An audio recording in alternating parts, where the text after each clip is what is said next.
All right, so for Revit structure, you know, after you get through the few initial boot up screens, same sort of opening screen as what you saw with Revit architecture. Again, for us, this is just an introduction to it. So we can go ahead and hit new project. We're not going to deal with any of the family, you know, creating families or whatever. You can see that the overall setup or structure of the screen is pretty much the same. I mean, you do have your properties box over here. You do have your project browser down below it.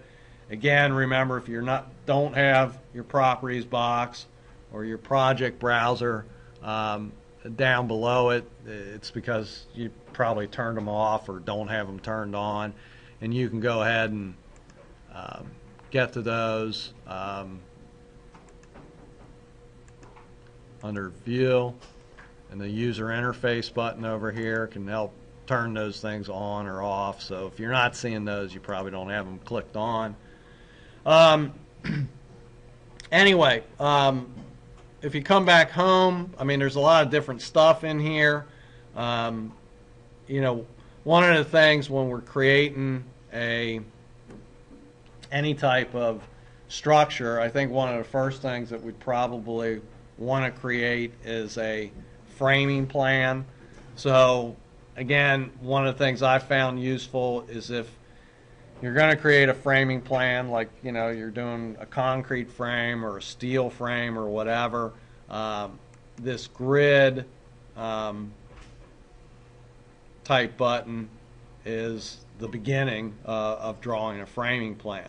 So anyway, you know, if you get to there, this is basically saying, hey, let's go ahead and start drawing a framing plan. So I drew, like, you know, this could be framing line 1. All right. There's a lot of different stuff that you could do. One of the things I think that might be easiest, just in the short time that we have here, is to look at this. I've drawn one framing line there. Okay. If I go here and I'm doing a repetitive building, I can go to this offset button that's up here on the green ribbon, and I can say like 15 feet. All right. What that's saying is now I'm going to draw offset framing lines at 15-foot intervals. I can then go up to this pick lines command, click on that, and you can see there, this is sort of like almost in architecture how we drew the footprint of the roof. If I'm picking this line, if I go right above it, the blue dash line wants to place a 15-foot offset above it. If I go right below it, let's go below. I can click there. I can go up to my pick lines and again draw one below it, and then I'm just hitting the escape button. And again, so there I've drawn 3 framing lines, 1, 2, and 3.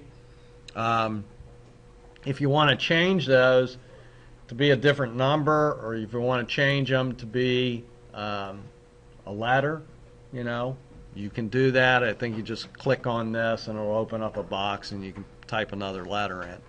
So anyway, going back to my home, going back to grid.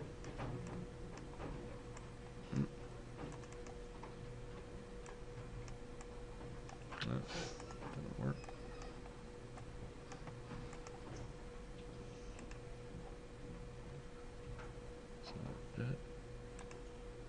Grid. Going back to grid, I'll draw some vertical lines. Actually, I'm drawing them backwards, but that's all right. All right. I'll go ahead and offset this, and we'll offset this one at 20 feet. I'll pick lines, and again, sort of as before, you know, you start getting a framing plan like this. All right. So again, you know, we can zoom in on this. All right. Now we got a framing plan.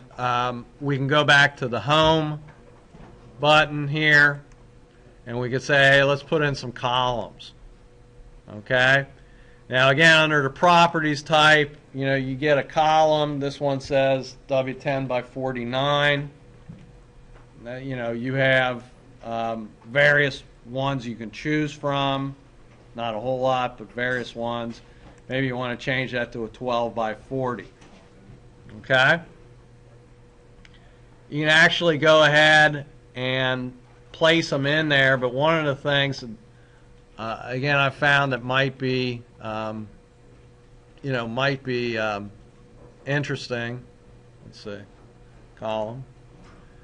Okay, is to do this at grids button. So place the structural columns at grids. All right. What I can do there is I can highlight all my framing plan. Okay, and then I can say finish, and if I zoom in, you can see that it's placed these W12 by 40s at the intersection of my grid lines. Okay, so you can place them in there one at a time, but you can also, if you're doing it just sort of en masse, that that at the grid line sort of works. Then, if we go home, I might want to put beams in between my grid lines. Again, now I've clicked on beams. It's saying a W12 by 26 here. But you have different beams that you can choose from. So maybe we'll choose a 14 by 30. All right. Again, if you want to do this, just sort of one at a time. As soon as you highlight, you bring your cursor over a column, it's going to give you a little purple or blue triangle. That means you're right on the column. Now here, one of the things you might want to notice is it says placement plane, okay, level 2. So, what this is thinking is I drew these columns, however tall they were. I drew them from level 1 to level 2. So I'm putting beams on level 2. Okay, if you don't want that, you change it around, but that's fine for what we're doing. So again, we can click, get another purple triangle, click, get another purple triangle, click. Now I'm able to do this because I got this little chain box clicked on.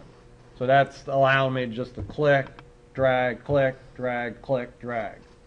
I'm showing all my units in millimeters. And we can go and change those, but that's in a different box. So anyway, you got that. You go through. If you don't want to break the chain off, you'll hit the escape button.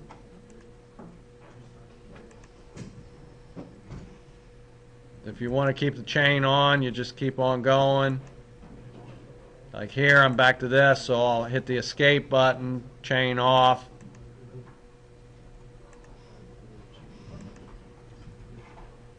Okay, and so this, folks, is the beginning of a little framing plan.